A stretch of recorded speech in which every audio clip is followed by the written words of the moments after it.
Hey guys, welcome back to my channel blogs with Ankita. So ಇವತ್ತಿನ ಒಂದು ವಿಡಿಯೋದಲ್ಲಿ ನಾನು IPL 2024ರಲ್ಲಿ ನಡೆದಂಥ ಒಂದು ಘಟನೆಯ ಬಗ್ಗೆ ಹೇಳ್ತಾ ಇದ್ದೀನಿ. ಸೊ ಈ ಒಂದು ಘಟನೆ ನಡೆದಿದ್ದು ಮಾರ್ಚ್ 26ನೇ ತಾರೀಕಿಗೆ. ಸೊ ಶುಭಮ್ ಗಿಲ್, ಸೊ ಗುಜರಾತ್ ತಂಡದ ಗುಜರಾತ್ ಟೈಟನ್ಸ್ ಅಂತಲೇ ಏನು IPL ಅಲ್ಲಿ ಒಂದು ಟೀಮ್ ಇದೆ.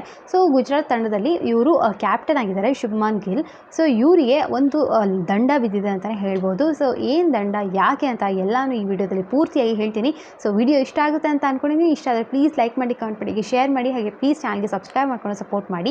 ಸೊ ಶುಭ್ಮಾನ್ ಗಿಲ್ ಅವರಿಗೆ ಇವಾಗ ದಂಡ ಬಿದ್ದಿದೆ. ಆ ದಂಡ ಒಂದಲ್ಲ ಎರಡಲ್ಲ 12 ಲಕ್ಷ ರೂಪಾಯಿ ದಂಡ ಬಿದ್ದಿದೆ.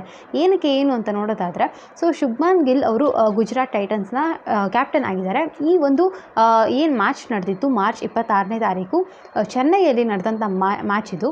So CSK versus GT match ನಡೆದಾಗ ಆ ಮ್ಯಾಚ್ ನಡೆಯುವಂಥ ಸಂದರ್ಭದಲ್ಲಿ ನಿಧಾನಗತಿಯ ಓವರ್ ರೇಟ್ ಕಾಯ್ದುಕೊಂಡಿರೋದಕ್ಕಾಗಿ ಶುಭ್ಮಾನ್ ಗಿಲ್ ಅವರಿಗೆ ಇವಾಗ 12 ಲಕ್ಷ ದಂಡ ಬಿದ್ದಿದೆ. ಸೊ IPLನ ರೂಲ್ಸ್ ಪ್ರಕಾರ 20 ಓವರ್ಗಳು 1 ಗಂಟೆ 30 ನಿಮಿಷದೊಳಗೆ ಮುಗಿಬೇಕಾಗುತ್ತೆ. ಸೊ ಅಕಸ್ಮಾತ್ ಆ ಒಂದು ಅವ್ರು ಕೊಟ್ಟಿರುವಂಥ ಟೈಮ್ ಒಳಗೆ ಮುಗಿಸಿಲ್ಲ ಅಂತ ಅಂದರೆ ಬೌಂಡ್ರಿ ಲೈನಿಂದ ಒಬ್ಬ ಪ್ಲೇಯರ್ನ ಔಟ್ ಮಾಡ್ತಾರೆ. ಇದೇ ತಪ್ಪು ಮತ್ತೆ ರಿಪೀಟ್ ಆದರೆ ಯಾರು ಕ್ಯಾಪ್ಟನ್ ಆಗಿರ್ತಾರೆ ಅವರಿಗೆ ದಂಡ ಹಾಕ್ತಾರೆ. ಅಕಸ್ಮಾತ್ ಈ ತಪ್ಪು ತುಂಬ ಸತಿ ರಿಪೀಟ್ ಆಗ್ತಾನೆ ಹೋದರೆ ಕ್ಯಾಪ್ಟನ್ ಯಾರಿದ್ದಾರೆ ಅವ್ರನ್ನ ನಿಷೇಧ ಮಾಡೋಕ್ಕಾಗುತ್ತೆ. ಸೊ ಈವಾಗ ಸದ್ಯಕ್ಕೆ ಶುಭಮ್ ಗಿಲ್ ಅವರಿಗೆ 12 ಲಕ್ಷ ರೂಪಾಯಿ ದಂಡ ಬಿದ್ದಿದೆ ಅಂತ ಹೇಳ್ಬೋದು. ಸೊ ಇದು ಒಂದು ಅಪ್ಡೇಟ್ ವಿಡಿಯೋ ಆಗಿತ್ತು. ಇದು ಮಾರ್ಚ್ 26ನೇ ತಾರೀಕು IPL ಮ್ಯಾಚ್ ನಡೆಯುವಾಗ ನಡೆದಂಥ ಘಟನೆ ಆಗಿತ್ತು.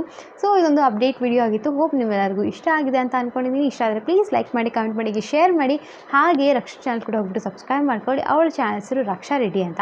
So beauty related content videos ಅವಳ ಚಾನಲಲ್ಲಿ ನಿಮಗೆ ಸಿಗುತ್ತೆ. ಸೊ ಹೋಪ್ ನಿಮ್ಮೆಲ್ಲರಿಗೂ ಇಷ್ಟ ಆಗುತ್ತೆ ಅಂತ ಅಂದ್ಕೊಂಡಿದ್ದೀನಿ. ಹೋಗಿ ಒಂದ್ಸತಿ ಚೆಕ್ ಮಾಡಿ. ಸೊ ಮತ್ತೆ ಹೊಸ ವಿಡಿಯೋದಲ್ಲಿ ಸಿಗ್ತೀನಿ. ಅಂಟಿಲ್ ದೆನ್ ಟೇಕ್ ಕೇರ್, ಬಾಯ್.